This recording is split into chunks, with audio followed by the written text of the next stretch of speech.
በስመ አብ ወወልድ ወመንፈስ ቅዱስ አሐዱ አምላክ አመ ዕስራ ወሰሙኑ ለሰኔ በዛቲ ዕለት አይረፈ አብ ቅዱስ አባ ቴዎዶስዮስ ሊቀ ጳጳሳት ዘሀገረ እስክንድርያ። አንድ አምላክ በሆነ በአብ በወልድ በመንፈስ ቅዱስ ስም ሰኔ 28 በዚች ቀን ለአባቶች ሊቃነ ጳጳሳት 33ኛ የሆነው ቅዱስ አባ ቴዎዶስዮስ የእስክንድርያ ከተማ ሊቀ ጳጳሳት አረፈም። በዚህም ቅዱስ በስሙ በግብፅ ምድር ውስጥ ምዕመናነ ቴዎዶስያውያን ተብለው ተጠርተውበታል። ይህም የሆነው እንዲህ ነው። ሊቀ ጵጵስና ከተሾመ በኋላ ክፉዎች ሰዎች በእርሱ ላይ ተነስቶ በንጉሥ ምክር ከመንበረ ሲመቱ አሳደዱት። በእርሱ ፈንታም አስቀድሞ በእስክንድሪያ ከተማ ሊቀ ዲያቆናት የነበረ ስሙ አቃቂያኖስ የሚባለውን አንድ ሰው ሾሙ። እርሱም ለአባ ቴዎዶስዮስ ሊቀ ጵጵስና እንዲገባው ከፈረሙት ቁጥር ውስጥ ነበረም። ይህም አባት ወደ ግርማኖስ ሀገር ሄዶ 3 ወሮች ኖረ። በዚያም ወራት በግብፅ ሀገር ንቡረ እድ አባ ሳዊሮስ ነበረም። እርሱም በአባቶቻችን ሐዋርያት እንዲሁም በአትናቴዎስ በዮሐንስ አፈወርቅ የደረሰባቸው መከራ እያስታወሰ ያጽናናቸው ነበር።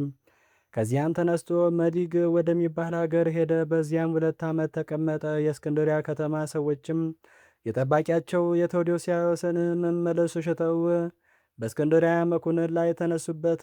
መኮንኑም ወደ መንበሩ ሲመቱ መለሰው።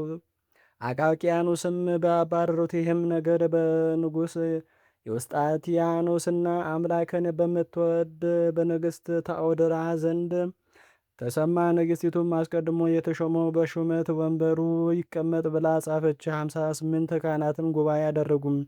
አስቀድሞ የተሾመ አባ ቴዎዶስዮስ ነው ሲሉም ጻፉ። ያን ጊዜም አቃቂያኖስ በሕዝብ ፊት ቆሞ ክፎች ሰዎች ስለ አሳደዱት ይህን ስራ ለመስራት ሕግን ተላልፍ ያለው አለ። ከዚህም በኋላ አቃቂያኖስ በውግዘቱ እንዲፈታው፣ ነገር ግን ክህነትም ሆነ ሊቀ ዲቁና ለዘላለሙ እንዳይኖረው ሕዝቡ አባ ቴዎዶስን ለመኑት። አቃቂያኖስም አዎ እንዲሁ ይሁን አለ። ይህም አባት ከግዝቱ ፈታው፣ ሃይማኖቱን ያጠፋ። ንጉሡ ግን በከፋች ሃይማኖቱ ሊቀ ጳጳሳት አባ ቴዎዶስስ ከእርሱ ጋር የሚስማማ መስሎት በእስክንድሪያ ወዳሉ መኳንንቶቹ እንዲህ ብሎ ጻፍም። ሊቀ ጳጳሳት አባ ቴዎዶስዮስ በሃይማኖት ከእኛ ጋር የሚስማማ ከሆነ ሹመት ይጨመርለታል፣ ለእስክንድሪያ ከተማ ገዢ ይሆናል። ይሄ ካልሆነ ግን ከሹመቱ ይሻራል። ይህም አባት ይህን ነገር በሰማ ጊዜም እንዲህ ያለ ሰይጣን በበረሃ ጌታችንን ብትሰግድልኝ የዓለም መንግስትና ክብራቸውን ሁሉ እሰጥሃለሁ አለው። ያን ጊዜም ይህ አባት ቴዎዶስዮስ ተነሱም ከእስክንድርያ ወጣ። ወደ ላይኛው ግብፅም ሄደ። በዚያም ህዝቡን እያስተማራቸው በቀናች ሃይማኖትም እያጸናቸው ጥቂት ቀኖች ኖረም። ንጉሥም አባ ቴዎዶስዮስን ከእስክንድርያ ከተማ እንደወጣ በሰማ ጊዜ እየሸነገለው ወደ እርሱ መልእክትን ላከ። እንዲህም አለው፣ እኔ ከአንተ ጋር ልነጋገር ከአንተም ልባረክ እንደምትመክረኝም እሻለሁ። ከዚህም በኋላ ወደ ቆስጥንጥንያ ከተማ ሄደ። የጳጳሳት አለቆችና ህዝቡ ሁሉ ሰራዊቱም ተቀበሉት። በከፍተኛ ወንበርም ላይ አስቀመጡት። እርስ በርሳቸውም ስለ ሃይማኖት ተከራከሩ። ንጉሥም አብዝቶ ሊሸነግረውና ሲያባብለው ሰነበተ። ቅዱስ አባት ቴዎዶስዮስም ከቅዱሳት መጻሕፍት በመጥቀስ ይረታው ነበረ። ከእርሱም ጋር ባልተስማማ ጊዜ ከመንበረ ሲመቱ ወደ ላይኛው ግብፅ አሳደደው። በእርሱም ፈንታ ጳውሎስ የሚባለውን ሰው ሾመም። ጳውሎስም ወደ እስክንድርያ ከተማ በመጣ ጊዜ ሕዝቡ አልተቀበሉትም። ዓመት ሙሉም ኖረ። በእጁም ማንም ቁርባንን አልተቀበለም። ንጉሥም ይህን በሰማ ጊዜ ለመናፍቁ ጳውሎስ እስከሚታዘዙ ድረስ አብያተ ክርስቲያናት እንዲዘጉ አዘዘም። ምዕመናንም ከእስክንድርያ በመውጣት ወደ ቅዱስ ወንጌላዊ ማርቆስ ቤተ ክርስቲያን፣ ወደ ቆዝሞስና ድሚያኖስ ቤተ ክርስቲያን ይሄዱ ነበር። ካህናቱም በዚያ እየቀደሱ ያቁርባቸው ነበር። የሀገር ልጆችም የክርስትና ጥምቀትን ያጠምቋቸው ነበር። ንጉሥም ይህም በሰማ ጊዜም አብያተ ክርስቲያናትን እንዲከፍቱላቸው አዘዘ። አባ ቴዎዶስዮስም ሰምቶ ንጉሥን እንዳያስታቸው ፈራ።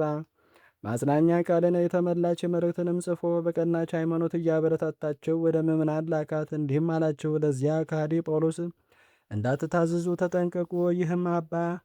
ይህም አባት 28 ዓመት በስደት ኖረ። መላው የሹመቱ ዘመን 33 ነበር። ይኸውም በእስክንድርያ 4 ዓመት በስደትም 28 ዓመት ነው። ይህም አባት ብዙ ድርሰናትን ደርሷል። ምዕመናንም በያዕቆብ ዘመን ያዕቆባውያንን እንደተባሉ በስሙ ቴዎዶስያውያን እየተባሉ ሲጠሩ ኖሩ።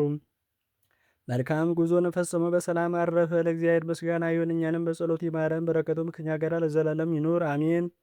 ዳግመኛም በዚች ቀን የባስልዮስና የቢፋሞን የባለዲስና የኮቶሎስ የአርዳሚስም መታሰቢያቸው ነው። በረከታቸው ከእኛ ጋር ለዘላለሙ ይኑር አሜን። አንድ አምላክ በሆነ በአብ በወልድ በመንፈስ ቅዱስ ስም ሰኔ 29 በዚች ቀን የክብር ባለቤት ጌታችን መድኃኒታችን አምላካችን ኢየሱስ ክርስቶስ ከእመቤታችን ቅድስት ድንግል ማርያም በሥጋ ለተወለደበት ልደቱ መታሰቢያ ነው። ይቅርታውና ቸርነቱ ከእኛ ጋር ለዘላለም ይኑር አሜን። ዳግመኛም በዚች ቀን ደግሞ ቅዱሳን አባ ሆር፣ አባ ብሶይና እናታቸው የድራ ከአንጾኪያ ንጉሥ ሰራዊት ውስጥ የሆነ አባ ሆርሳም በሰማዕትነት ሞቱ። በዚችም ቀን የንጉሥ ዳዊት ልጅ የኢትዮጵያ ንጉሥ ቴዎድሮስ አረፈም። ዳግመኛም በዚች ዕለት ንጹሕ ጻድቅ ለሆነ ለሮሜ ንጉሥ ለማርቆስ የረፍቱ መታሰቢያ ሆነ። በዚችም ቀን የከበረ አምደ ሚካኤል የሥጋ ፍልሰት ሆነ። መጀመሪያ በንጉሥ እስክንድር ዘመን መንግሥት ወደ አባቶቹ መቃብር፣ ዳግመኛ በንጉሥ ንብረ ድንግል ዘመን ባረፈ በ40 ዓመቱ ፈለሰ። ለእግዚአብሔር ምስጋና ይሁን፣ እኛንም በቅዱሳን ሁሉ ጸሎት ይማረን ለዘላለሙ አሜን። አእላፍ ቅዱሳንን አዘክሬ ምስጋናን አቀረብኩልህ። ቅዱሳንም ዘወትር አንተን ያገለግሉ ናቸው። በደነቴ የማነብልን መጽሐፍ ምስጋና ተቀበል። አንተ ብዙ ባለጠጎች ካገቡት ይልቅ የድሃ መበለት ስጦታን ተቀብለሃልና። ቅዱሳን የሆናችሁ ነቢያት፣ ለማስተማር የተመረጣችሁ ሐዋርያት፣ ሰማዕታት፣ ጻድቃን፣ ትጉሃን የሆናችሁ መላእክት፣ እናንተ ደናግል፣ ቸር የሆናችሁ መነኮሳት ይህችን ጉባኤ አንድነታችንን መባረክ ባርኩ። ስትባርኩም ከሕፃናቱ ጀምራችሁ እስከ ሽማግሌው ድረስ ይሁን። በብራና በወረቀት የጻፈውን ሊያስደርስ በገንዘብ ዋጅቶ ያጻፈውን አምኖ ያነበውን ወደ ሌላ ልሳን የተረጎመውንም በዝነ ልቦና አምኖ የሰማውን ከጠብ ከክርክር ከመከራ ከችግር በምትሰወር በእናቱ በማርያም ጸሎት ኢየሱስ ክርስቶስ ሁላችን አንድ ላይ ማረን። ቅዱስ መንፈሱንም ይላክልን ከዛሬ ጀምሮ ለዘላለሙ ዳግመኛ እስኪመጣ ድረስ አሜን። ወስብሐት ለእግዚአብሔር።